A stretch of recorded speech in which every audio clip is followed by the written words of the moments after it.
Sa ngalan po ng ating Panginoong Jesucristo, isang mapagpalang pagkakataon muli na makapag-share sa inyo ng salita ng Diyos na pinamagatang selfless service through sharing the gospel. Mula po sa 1 Timothy chapter 1, verse 12 to 14.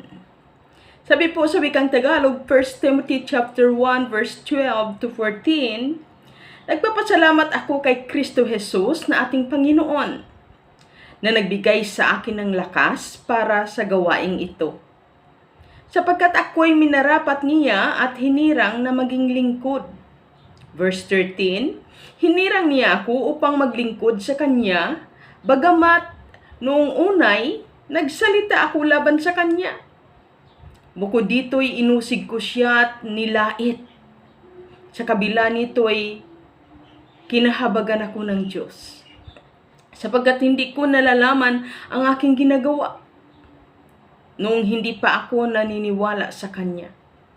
Sabi niya sa verse 14, iginagawad sa akin ng Panginoon ang Kanyang masaganang pagpapala, kalakip ng pananampalataya at pag-ibig na nasa atin dahil sa pakikipag-isa kay Kristo Jesus.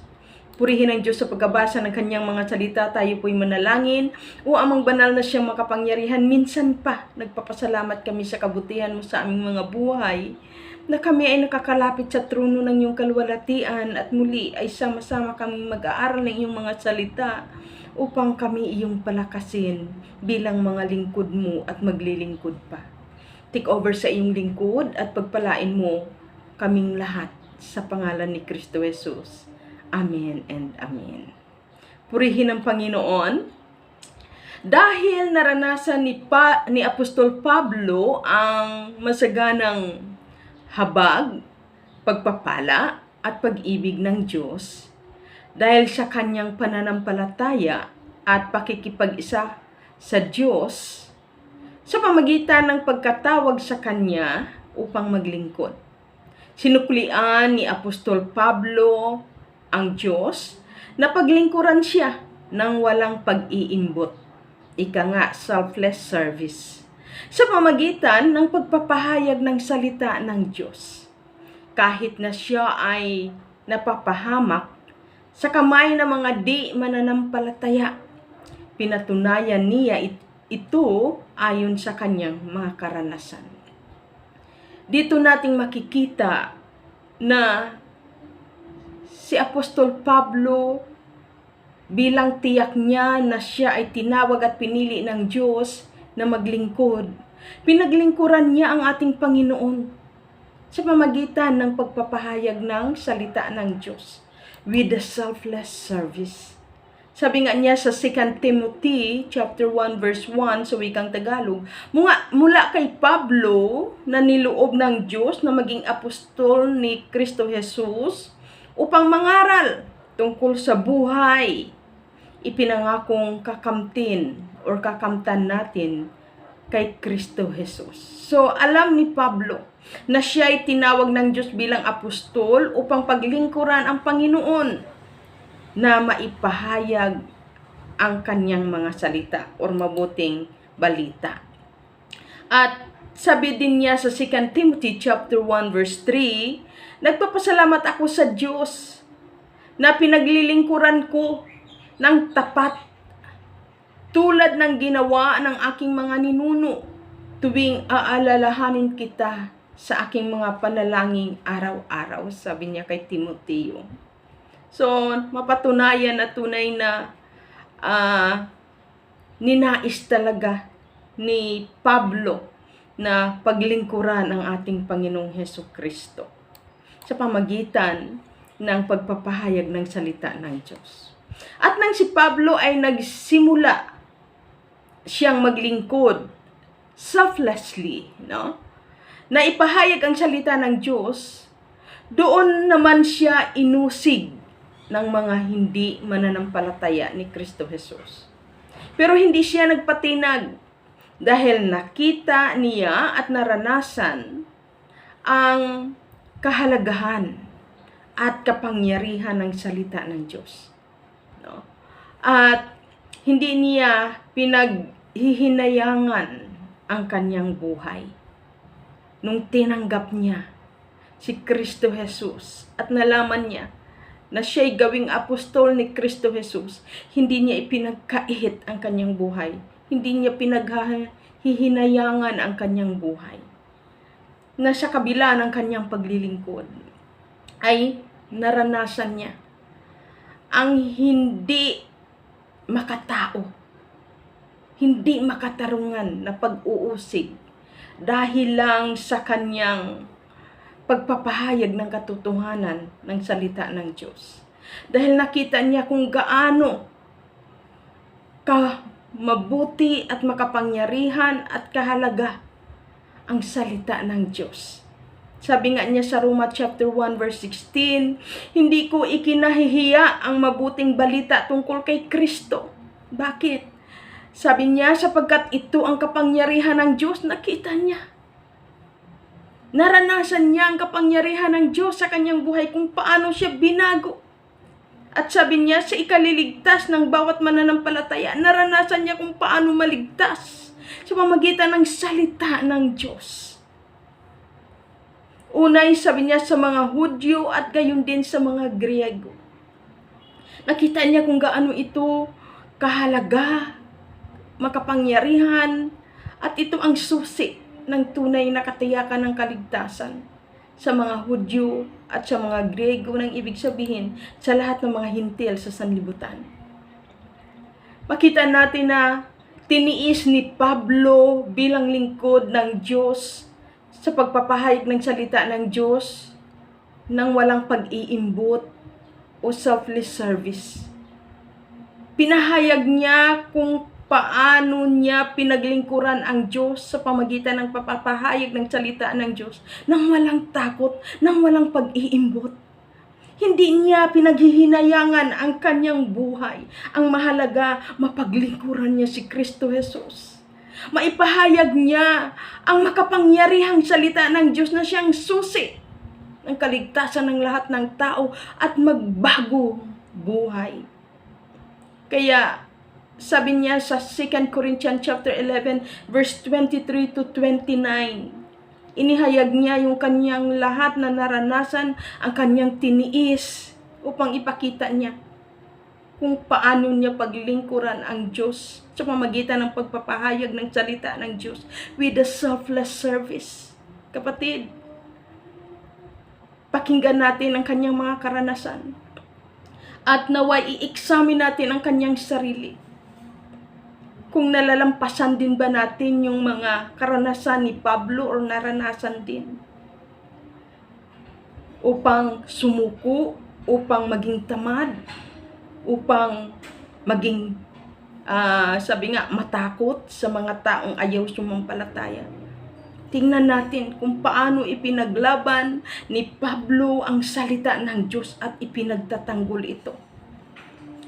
Mahayag lang ang salita ng Diyos upang makamtan ng lahat ng tao ang kapangyarihan nito at ang katiyakan ng kaligtasan sa pamamagitan ng salita ng Diyos. Pinakita niya kung paano niya paglingkuran ng Panginoon with selfless service. Mahayag lang ang salita ng Diyos. Sabi niya sa 2 Corinthians chapter 11 verse 23 to 29, sa verse 23, sabi niya, sila ba'y mga lingkod ni Kristo? Nagsasalita akong waring isang baliw, ngunit ako'y mas mabuting lingkod ni Kristo kaysa kanila. Una, kapatid, bilang tagapagpahayag ng salita ng Diyos with a selfless service, katulad ka rin ba ni Pablo? Sure mo na ikay mabuting lingkod? Kaya matapang si Pablo na paglingkuran si Kristo, na ipahayag ang katotohanan, ang makapangyarihan, ang kahalagahan ng salita ng Diyos na ito. With a selfless service, dahil alam niya totoo siya na mabuting lingkod ng Diyos.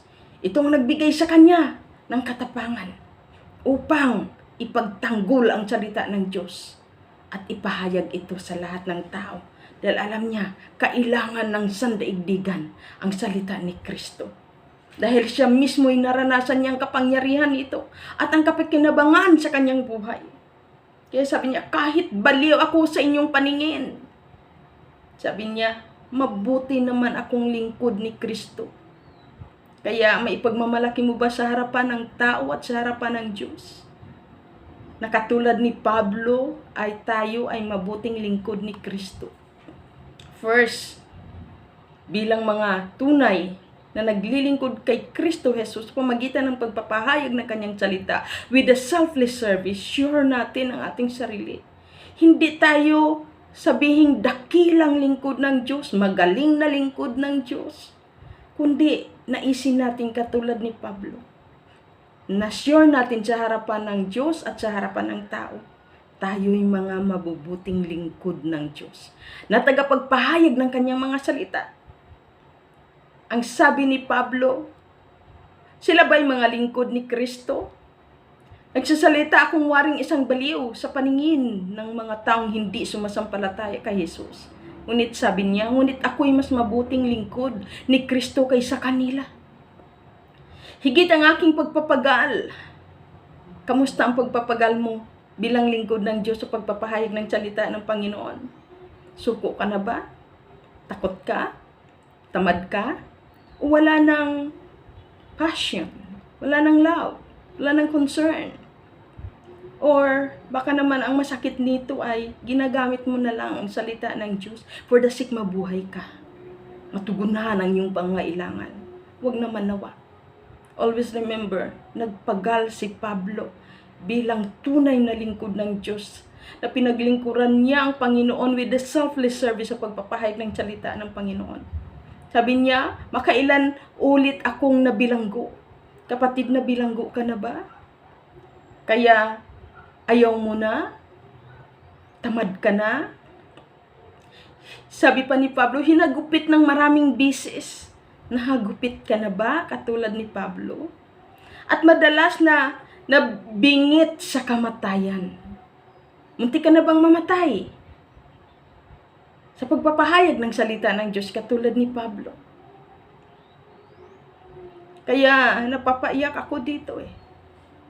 Talagang kapag ikaw pala ay tunay na alam mo ikaw ay lingkod ng Diyos at tagapangaral ng salita ng Panginoon, pinaglilingkuran mo ang Diyos upang mahayag ang kapangyarihan at ang kabutihan ng salita ng Diyos. Dahil naranasan mo katulad ni Pablo. Kahit sa bingit ng kamatayan, hindi ka matatakot. Dumating sa akin yung mga sitwasyong naranasan ko na hindi ko akalain ay muntik na pala akong mamatay. Sabi ko, Lord, salamat. Hindi ko mahigitan ang paglilingkod ni Pablo sa iyo. Pero dama ko ang damdamin ni Pablo. Na tunay na ang lingkod ng Diyos ay ang isang paa ay sa lupa at ang isang paa ay nasa langit. Naranasan ko habang nangangaral at pinapahinto akong mangaral ng salita ng Diyos. Patuloy ko'y pinaglalaban dahil maraming makikinig ng salita ng Diyos. Inigrab ko ang opportunity sa panahong iyon. Kinasahan ako ng baril, tinutukan ako ng baril. Huminto lang ako sa pagpapahayag ng salita ng Diyos, ngunit nagpatuloy ako. Dahil ang daming kaluluwang nakinig at dapat makarinig sila ng katotohanan. At that moment, dapat maligtas ang mga taong iyon. Tatanggap sila kay Kristo o hindi, ang mahalaga na hayag ni Kristo ang kanyang salita sa pamagitan ng iyong lingkod. Talagang doon mo makita pala, sabi ko nga, kaya pala ang tapang ni Pablo. Dahil kapag yung heart mo with a selfless service, hindi ka matatakot. Kahit tinutukan ka ng baril. Ang mahalaga sa iyo, makarinig ang mga tao at marinig nilang katotohanan ng salita ng Diyos, manalig man sila o hindi. Ang mahalaga na hayag ni Kristo ang katotohanan ng salita upang ang manalig ay maliligtas. And I believe, sa dinami-dami tao, may isang mananalig doon. And always remember, ganun kahalaga sa Diyos ang kaluluwa ng isang tao na manumbalik sa harapan ng Diyos, libu-libong anghel ang nagagalak sa kalangitan. Kaya nararamdaman ko habang binabasa ko ito, umiyak ako. Bagaman hindi the same ang naranasan ko kay Pedro, hindi ko pa naranasan mahagupit, pero naranasan kong talagang halos ipasok ako sa bunganga.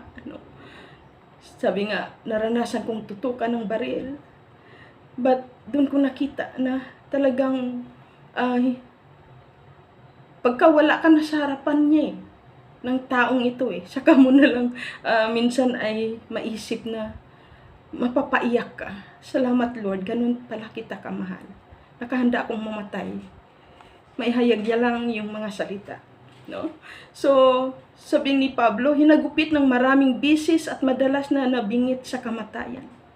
Naranasan din namin na dumaan sa ilang ilog dahil may bagyo. Hindi kami pwede sumakay sa bangka. Ang mga kasamahan ko bagong opera sa puso. Lahat, naapakan namin ng mga ahas. Grabe ang gugusbos ng hangin. Madilim. Pero salamat sa Diyos, nakarating kami sa aming lugar sa bahay. Para lang, sabi nga ay, makauwi dahil naghayag kami ng salita ng Diyos sa kabilang bayan.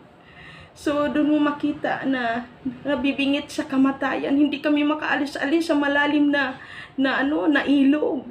So, nanalangin lang kami, Lord. Sabi ko, hawak nasa gitna ng ilog. Grabe ang dugos-dus ng tubig. Papunta kami sa left. Sabi ko, hindi tayo pwede pumunta sa left kasi dagat na ang sa left. Dapat kahit anong mangyari, pakanan tayo, pakanan. So, yun ang aming ginawa after naming manalangin. Iniguide kami ng Panginoon at nakaahon kami sa ikatlong ilog na yun at nakarating kami. Nadaanan namin ang talagang grabe yung mga nahuhulog na mga sanga ng niyog. Naapakan namin ang mga ahas pero hindi kami nakagat. Grabe ang aming naranasan. Salamat sa Diyos na nakarating kami sa aming bahay kahit gabi na. No? So, ganun ang nararanasan ng mga lingkod ng Diyos. Maihatid lang ang salita ng Diyos sa mga kaluluwa na nais ng Diyos na maligtas.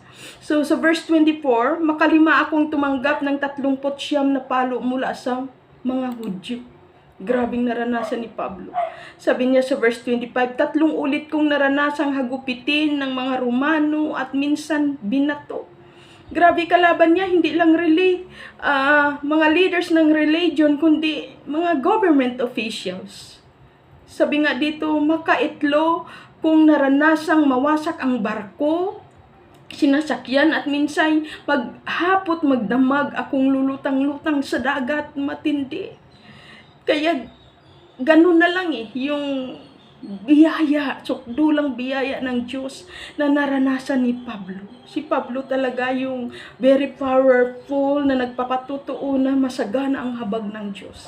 Dahil sa kanyang mga naranasan. Verse 26, sa malimit kong paglalakbay, nasuong ako sa iba't ibang panganib sa mga ilog. Sabi niya, sa mga tulisan, sa mga kapwa Hudyo at sa mga hintil. Grabe yung kaaway ni Pablo. Naranasan ko rin na talagang pagdating ko sa lugar na yaon ay talagang grabe yung mga ambos. Pagising namin sa dulo ng church ay sa tabi ng ilog, may natugpuan doon na patay.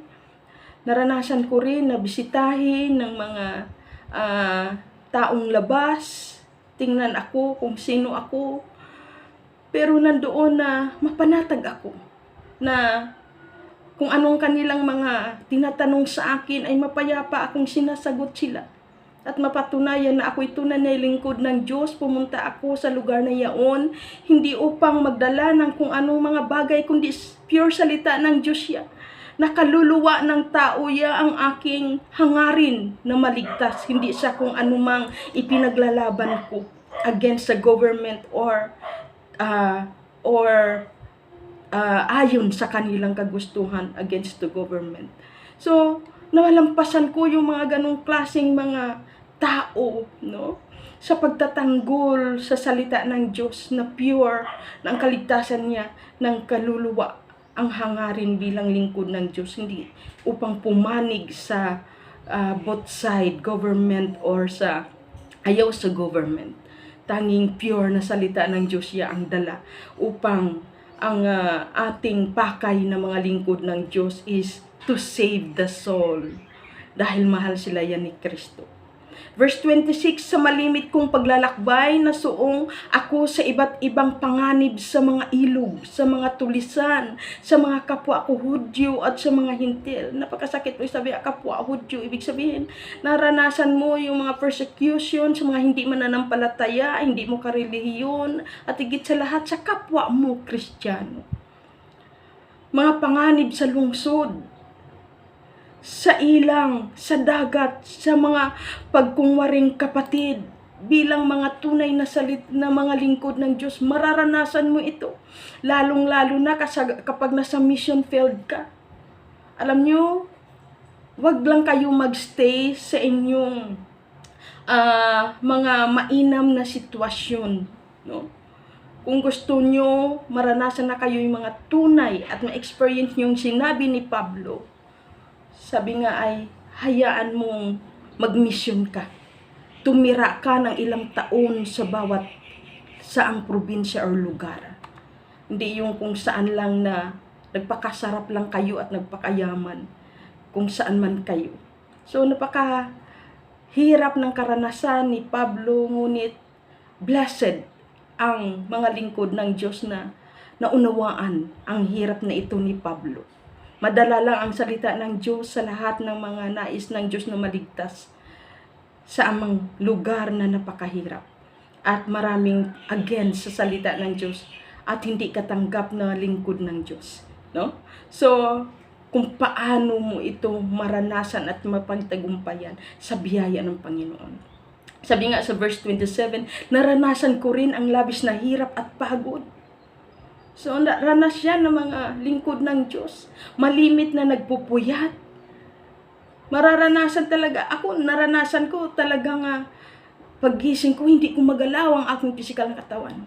Umiyak ako sa Panginoon. Sabi ko, Panginoon, hindi pa tapos ang gawain, ang celebration.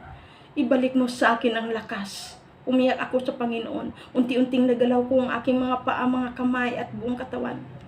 Hindi ako makagalaw, hindi ako makabangon mula sa aking higaan. Hindi ko masabi sa mga kapatiran. But doon ko nakita how great our God na nagbibigay ng lakas. No? Sabi nga, dahil sa sobrang pagod. Sabi nga, doon mo makita na mga kapatid kay Kristo, tulungan yung mga pastor. Huwag yung siya lahat gagawa. Dahil hindi tatagal ang lingkod ng Diyos if ever na mahina siya sa pakikipagniig at sa sunod sa pagkatawag at pagkapili sa kanya ng Diyos bilang tagapaglingkod na magpahayag ng salita ng Panginoon. Sabi nga dito, natikman ko ang maginaw, ngunit wala man lang mabalabal. See? Verse 28, bukod sa lahat ng iyan, naalala ko pa araw-araw ang mga iglesia. See? Hindi lang lokal na iglesia ang focus ni Pablo, kundi yung kabuuan ng body of Christ. Kaya sa lahat ng mga lingkod ng Diyos, huwag mo lang i-focus yung kung ano yung kongregasyon na hawak mo. Lahat ng iyong gagawin, always remember, ginagawa mo yan sa pakikipag-isa sa body of Christ. Sabi nga, malasakit sa body of Christ bilang tunay na lingkod ng Diyos. Kaya sabi sa verse 29, kung may nanghihina, karamay nila ako. At kung may nahuhulog sa pagkakasala, labis na naghihirap ang kalooban ko. Hindi lang pagod, gutom, uhaw, no? Ang naranasan ng tunay na mga lingkod ng Diyos. Na naglingkod selflessly upang maihatid ang salita ng Diyos sa bawat lugar na nais ng Panginoon na maligtas. Kundi, sabi nga ay masakit pa sa damdamin kapag yung mga tinuturuan mo ay parang kay tagal mag-matured, pabalik-balik sa pagkakasala. No? So, yung hirap ng kalooban. Tapos yung kinukurik mo sila, ginagawa mo ang lahat ng paraan, maunawaan nilang sitwasyon, ngunit hindi sila maniniwala. Nanghihikayat pa sila ng ibang kapatiran para sipain ka sa iglesia. Na kung ating titingnan, wala naman silang maitulong sa iglesia. Kundi yung sirain lang at nais lang na alisin si pastor, si pastora. Dahil hindi masunod niya ang nais mo. Ano ba? Sino ba ang pastor?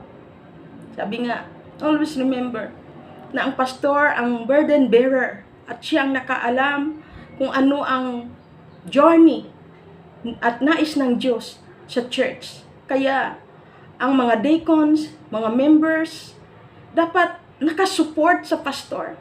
And always pray for the pastor, lalong-lalo na mga intercessors, para tunay nga na ang pastor ay mailid at maiguide niya at madala niya ang kongregasyon doon sa kalooban ng Diyos, kung ano yung burden, kung ano yung tupos, kung ano yung pinapagawa ng Diyos, at maging ano ang iglesia lokal sa body of Christ.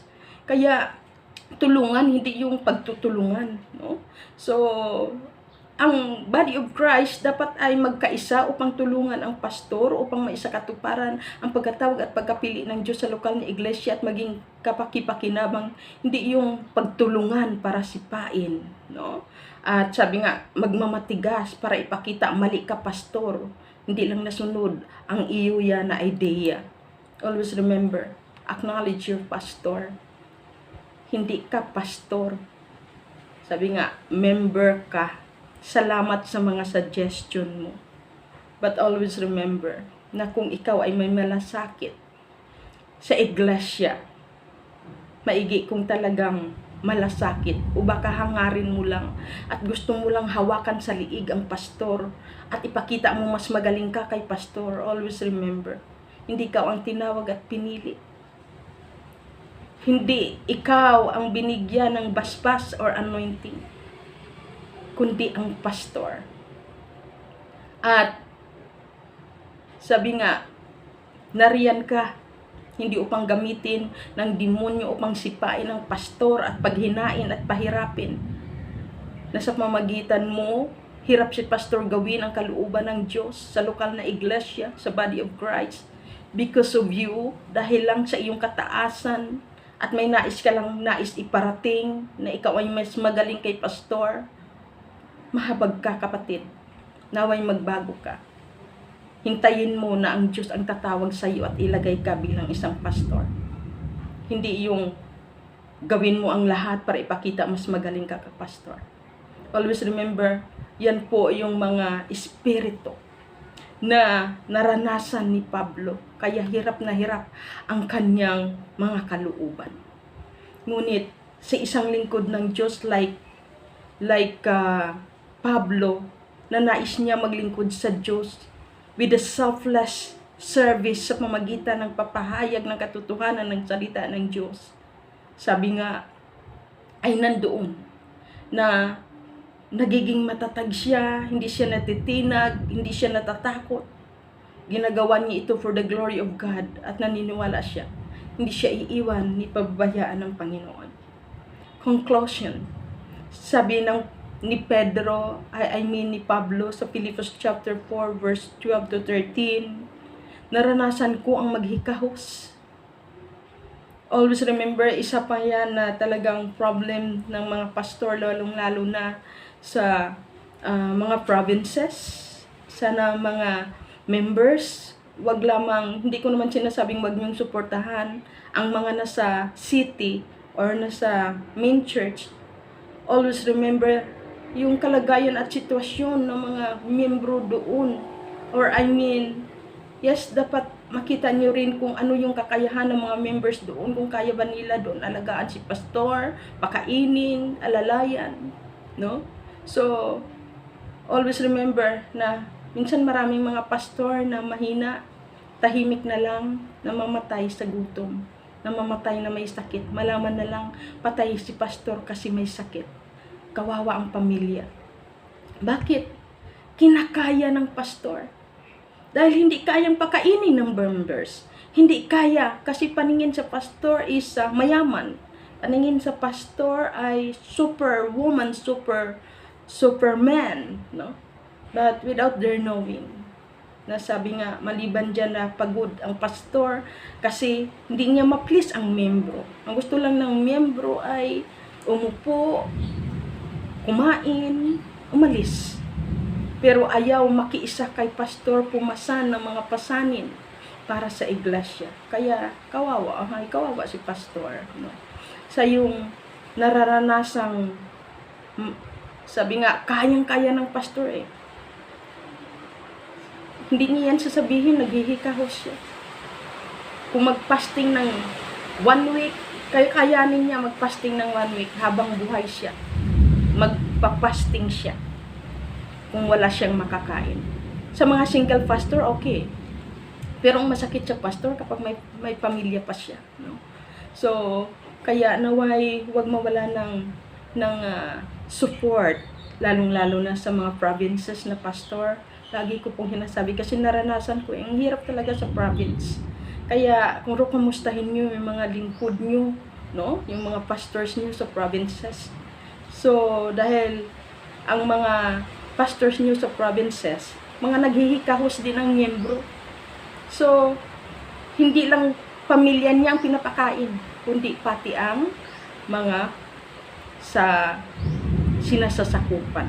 Kaya naranasan ko rin ng managana, natutuhan ko ng maharapin ang anumang katayuan at mabusog o magutom, ang kasaganaan o kasalatan. Pero sabi ni Pablo, verse 13, ang lahat ng ito'y magagawa ko dahil sa lakas na kaloob sa akin ni Kristo. Kaya Ama, maraming salamat na patuloy pagpalain mo kami na inyong mga lingkod na walang ninanais kundi paglingkuran ka with a selfless service. Receive the blessings of the Lord in the name of the Father, the Son, and the Holy Spirit. Maraming salamat po sa inyong pakikinig. Mahal ko kayong lahat kay Kristo Jesus.